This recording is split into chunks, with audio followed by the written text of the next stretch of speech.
Bismillahirrahmanirrahim. Assalamualaikum warahmatullahi wabarakatuh. Nama saya Muhammad Azhar Arizal bin Muhammad Arizal. Seterusnya akan meneruskan pembentangan ini mengenai isu sosioekonomi pada awal kemerdekaan. Okey, kita teruskan. Pada 1997, setelah merdekanya Malaysia, kerajaan perikatan pada ketika itu telah mengekalkan dasar ekonomi bebas penjajah. Dan kesan daripada dasar ini, ekonomi Malaysia telah meningkat secara pesat pada ketika itu. Pada ketika itu, ekonomi Malaysia meningkat secara pesat di mana dibuktikan oleh kadar KDNK, iaitu kadar keluaran dalam negeri pada ketika itu semakin meningkat daripada tahun 1960 kepada tahun 1970. Akan tetapi, beberapa isu telah dibangkitkan oleh rakyat Malaysia. Isu yang pertama ialah isu kemiskinan, di mana meskipun ekonomi Malaysia meningkat, separuh daripada rakyat Malaysia pada ketika itu hidup dalam keadaan miskin. Semakin rumit perkara ini telah berlaku apabila perkara ini dikaitkan dengan etnik-etnik. Ini kerana kebanyakan etnik di luar bandar pada ketika itu ialah etnik Melayu. Jadi kebanyakannya yang miskin pada ketika itu ialah etnik Melayu. Seperti yang kita lihat di pie chart ini, Melayu miskin sebanyak 65.9%, China hanya 27.5% dan India 40.2%. Dan kita boleh lihat Melayu memiliki peratusan yang tertinggi dalam isu kemiskinan ini. Isu yang kedua ialah isu hak milik kekayaan. Perkara ini dirumitkan apabila ketidakseimbangan berlaku dari segi hak milik kekayaan antara etnik-etnik di Malaysia. Ini dibuktikan melalui pemilikan modal saham syarikat berhad di Tanah Melayu. Seperti yang kita lihat di pie chart ini, hak milik kekayaan didominasi oleh China sebanyak 27.2%, Melayu 2.4% dan India 1.1%. Kita boleh lihat bahawa China mendominasi dari segi hak milik kekayaan di Tanah Melayu pada ketika itu jika dibandingkan dengan jika dibandingkan daripada etnik lain dan etnik Melayu. Isu yang ketiga ialah isu guna tenaga dan pekerjaan.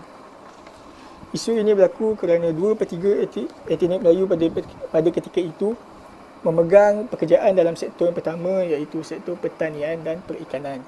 Manakala China dan India tertumpu di sektor kedua dan ketiga, iaitu sektor perlombongan dan pembuatan.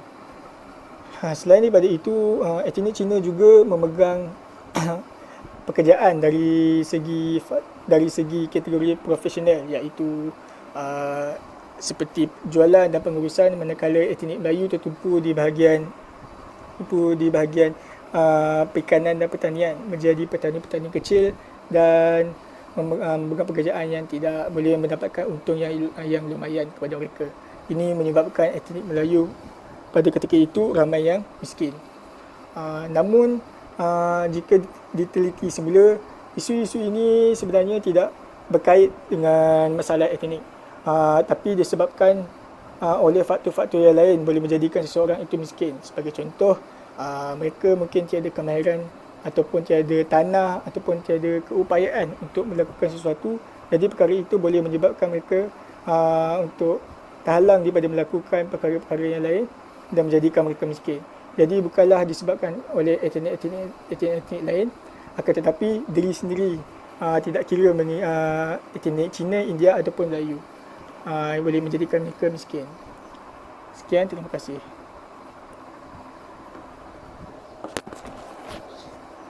Assalamualaikum warahmatullahi wabarakatuh. Saya Muhammad Asif bin Maulana Bidi akan membentangkan tentang sejarah ekonomi Melayu. Ekonomi sebelum kemerdekaan, iaitu pada era pra-penjajahan, ekonomi tradisional telah dijalankan. Ia juga dikenali sebagai ekonomi sara diri. Ciri-ciri ekonomi sara diri ialah melobong biji timah, menanam padi, memungut hasil hutan, menangkap ikan dan menternak binatang.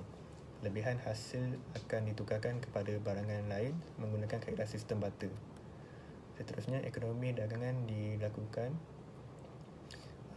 Mereka melakukan kegiatan pertanian dan perlombongan secara kecil-kecilan. Sebelum kedatangan British, orang Melayu telah memasarkan hasil biji timah ke China, India dan Jepun. Pada era penjajahan pula, era penjajahan British, mereka telah melaksanakan ekonomi dagangan komersial. Contohnya, sistem pertanian komersial perusahaan getah, penggunaan tenaga buruh luar, industri perlombongan, dasar British terhadap pekebun kecil dan institusi kewangan. Pada era penjajahan Jepun pula, ekonomi telah merosot akibat daripada Inggeris melaksanakan dasar bumi hangus, menyebabkan semua bekalan bahan mentah musnah. Urusan perdagangan juga dihalang oleh tentera berikat, lalu ekonomi di tanah Melayu semakin luput. Ekonomi selepas kemerdekaan. Dasar ekonomi baru diwujudkan selepas peristiwa 13 Mei 1969. Dasar ini berfungsi untuk membasmi kemiskinan. Usaha yang telah dijalankan ialah membuka dan membangunkan kawasan tanah untuk golongan yang tidak memiliki tanah oleh agensi kerajaan seperti Felda dan Felkra.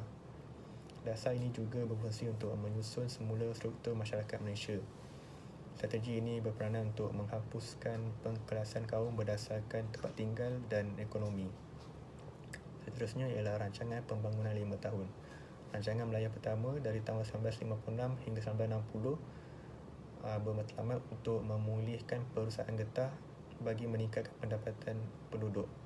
RIDA ditubuhkan untuk rancangan pembangunan ekonomi, sosial dan infrastruktur masyarakat desa. Seterusnya rancangan Melayu kedua.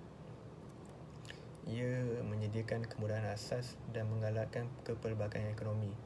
Ia juga bermatlamat untuk mengurangkan perbezaan taraf hidup, mewujudkan peluang pekerjaan dan kemudahan kesihatan, pelajaran dan perumahan. Seterusnya ialah rancangan Melaya ketiga, keempat dan kelima seterusnya. Seterusnya ialah dasar-dasar awam pertanian. Pembangunan ekonomi sudah berubah kepada perindustrian pada 1960-an dan 70-an, tetapi tumpuan kepada sektor pertanian masih diutamakan. Beberapa badan bertanggungjawab untuk memajukan sektor pertanian dan menghapuskan kemiskinan luar bandar telah diwujudkan seperti Felda, Felkra dan Mara. Seterusnya dasar penswastaan.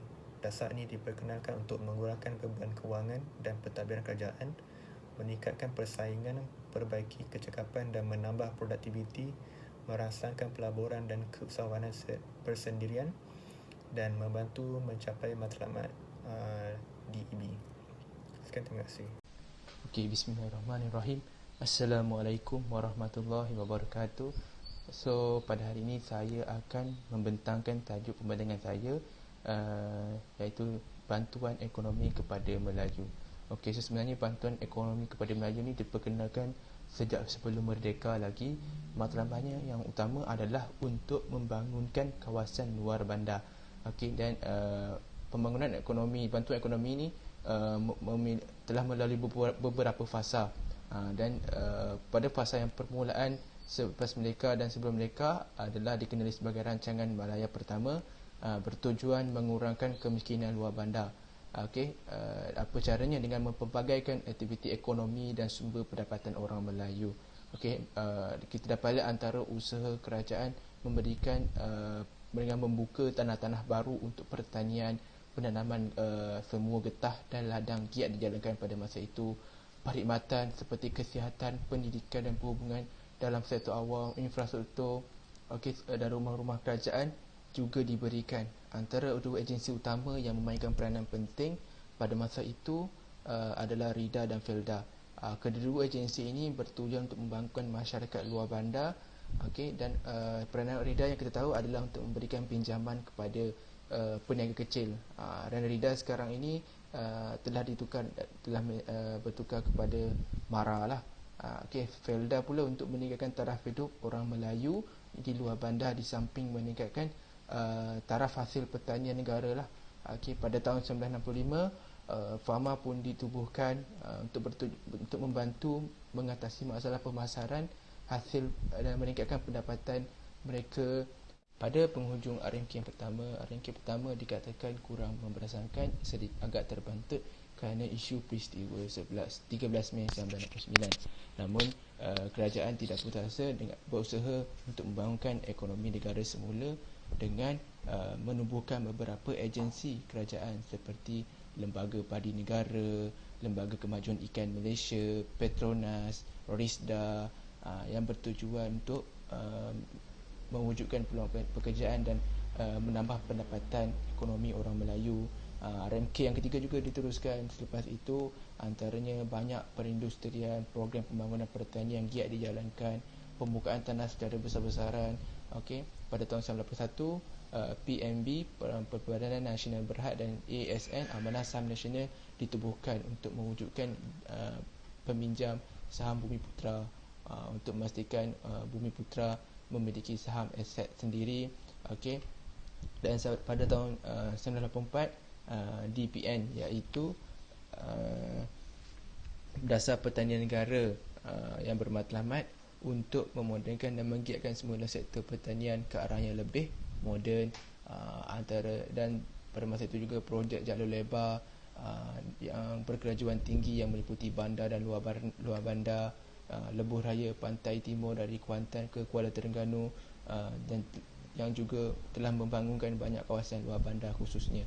Okey, dan pada hari ini, pada zaman generasi Y sekarang, antara pemberian yang kerajaan telah berikan kepada kita antaranya adalah subsidi minyak, subsidi gula, bantuan sara hidup yang diberikan kepada golongan yang kurang berpendapatan. Dan kerajaan telah menggalakkan penggunaan e-wallet dan memberikan insentif tunai rakyat, dan bermacam lagi.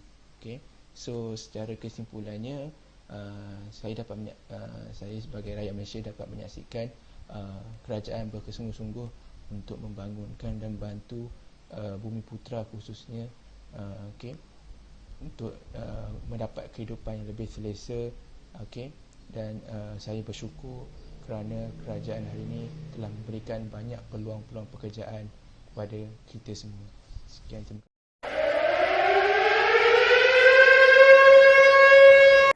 Assalamualaikum warahmatullahi taala wabarakatuh. Isu 13 Mei 1969. Apa yang berlaku pada hari tersebut, pada hari 13 Mei tersebut? Nak tahu apa yang berlaku? Kita teruskan dengan slide seterusnya.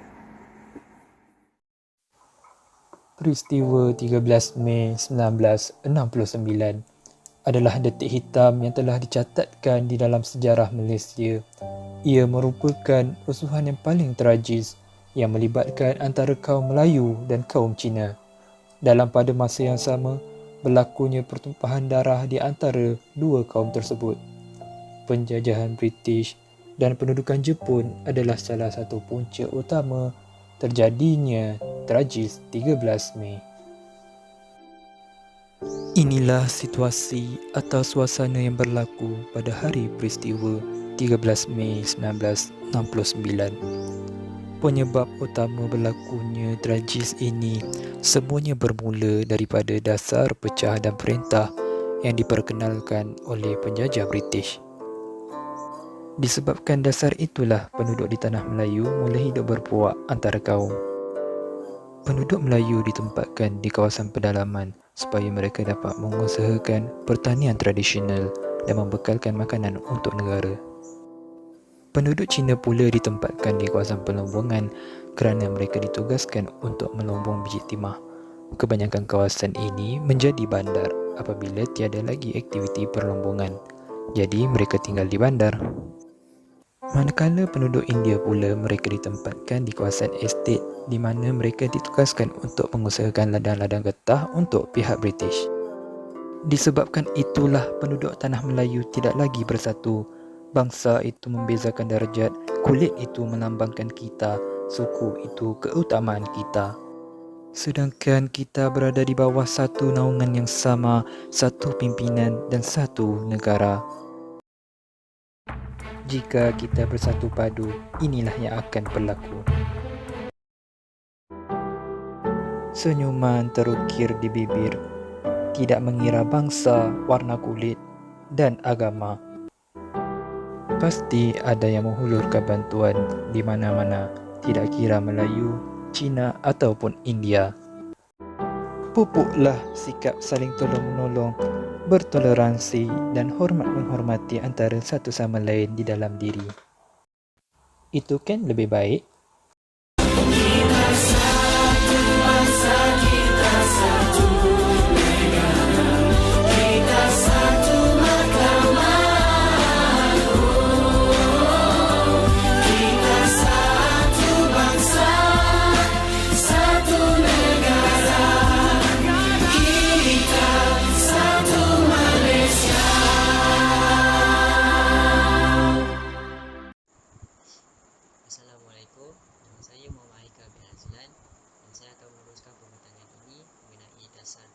ekonomi di Malaysia pada awal kemerdekaan. Dasar ekonomi pada waktu itu yang dijalankan adalah dasar pecah dan perintah yang diperkendalikan dan juga dilaksanakan oleh orang Inggeris dengan tujuan untuk memisahkan kaum-kaum di Malaysia, untuk mengelakkan dan menyekat daripada perpaduan antara mereka. Kemudian adalah untuk mengekalkan kaum Melayu di perkampungan dan juga untuk mengelakkan daripada orang Melayu berhenti ataupun mengelak daripada aktiviti-aktiviti pertanian. Okey, disebabkan dasar ni, akibat daripada dasar pecah dan perintah ni, perpaduan antara masyarakat di Malaysia pada waktu itu adalah agak teruk. Ini adalah disebabkan wujudnya kelas antara kaum dari segi pekerjaan dan juga sistem pelajaran. Okay, maksudnya dekat sini kaum tertentu mereka akan bekerja dalam bidang-bidang yang tertentu sahaja dan mereka tidak akan bekerja dalam bidang yang sama dengan bidang kaum yang lain. Okay. Contohnya dekat sini kaum Cina, mereka kebanyakannya akan duduk di dalam bandar dan menjalankan perniagaan, ataupun mereka akan duduk di kawasan lumbung dan menjadi pelumbung. Okay. Disebabkan pekerjaan mereka pekerjaan menjadi pelumbung dan peniaga, kaum Cina mempunyai aset yang lebih tinggi berbanding dengan kaum yang lain pada waktu itu. Sebab waktu itu kebanyakan kaum India mereka hanya bekerja sebagai buruh kasar kerajaan ataupun pekerja-pekerja di ladang, manakala kaum Melayu pula mereka akan duduk di luar bandar ataupun kampungan dan mereka hanya akan bekerja sebagai petani ataupun nelayan yang kecil. Okay. Disebabkan ada perbezaan antara pekerjaan ini, kedudukan ekonomi penduduk bumi putera, terutamanya orang Melayu lah. Okay, kedudukan ekonomi orang Melayu pada waktu itu adalah sangat lemah dan juga mereka ketinggalan. Okay. Itu je lah maksudnya. Pada waktu itu ekonomi masyarakat Melayu agak teruk lah berbanding dengan kaum yang lain. Okay. Corak kegiatan ekonomi yang berbeza ni antara kaum menyebabkan kedudukan sosioekonomi antara kaum di Malaysia pada waktu itu adalah tidak seimbang. Okay. Disebabkan ketidakseimbangan antara sosioekonomi antara kaum ni, wujudlah perasaan tidak puas hati antara kaum, dan ini juga adalah antara sebab tercetusnya peristiwa 13 Mei 1969. Itu saja daripada saya. Terima kasih. Assalamualaikum warahmatullahi wabarakatuh. Nama saya Muhammad Haikal bin Ghazali dan saya akan menerangkan tentang Dasar Ekonomi Baru DEB. DEB diperkenalkan oleh Perdana Menteri Malaysia Tun Abdul Razak Dato' Hussein. DEB merupakan rancangan Malaysia kedua yang dijalankan selama 20 tahun bermula tahun 1970 sehingga 1990. Rancangan-rancangan pembangunan di bawah DEB dijalankan menerusi strategi serampang dua mata, iaitu yang pertama, pembasmian kemiskinan dengan cara meningkatkan pendapatan dan menambah peluang pekerjaan kepada semua rakyat Malaysia tanpa mengira kaum. Dan yang kedua, penyusunan semula masyarakat. Dijalankan dengan cara memperbaiki ketidakseimbangan ekonomi supaya dapat mengurangkan dan seterusnya menghapuskan pengenalan kaum menerusi fungsi ekonomi. Matlamat yang pertama, membasmi kemiskinan. Langkah-langkahnya ialah mewujudkan peluang pekerjaan untuk semua golongan rakyat yang menganggur. Yang kedua, menambah daya pengeluaran dan pendapatan, memodenkan kehidupan di luar bandar, mewujudkan kumpulan perusahaan dan perdagangan bumi putera, dan membaiki taraf dan kualiti hidup rakyat melalui pelajaran, latihan, kesihatan dan lain-lain. Kesannya, peratusan kemiskinan dikurangkan kepada 17.1% pada tahun 1990 dan 9.6% pada tahun 1995. Rancangan ini diterajui oleh Program Pembangunan Rakyat Termiskin PPRT yang diperkenalkan pada tahun 1989 untuk tingkatkan pendapatan dan menetapkan nilai-nilai positif. Bagi matlamat yang kedua, iaitu penyusunan semula masyarakat. Strateginya ialah mengurangkan keadaan tidak seimbang dalam struktur guna tenaga, perdagangan dan perindustrian dalam kalangan orang Melayu dan Bumiputera, serta pemilikan sektor produktif dan meningkat daya pengeluaran. Penyusunan semula masyarakat dijalankan secara berperingkat, iaitu pada tahun 1990 menguasai 70% jumlah modal saham dan orang Melayu mencapai 30% pemilikan equity selepas 20 tahun. Seterusnya ialah kelemahan DEB. Yang pertama, kejayaan DEB bergantung kepada perlindungan kerajaan. Tiada dasar pandang sama rata di kalangan kaum Bumiputera dan dianggap tidak adil sehingga menimbul rasa tidak puas hati kaum lain.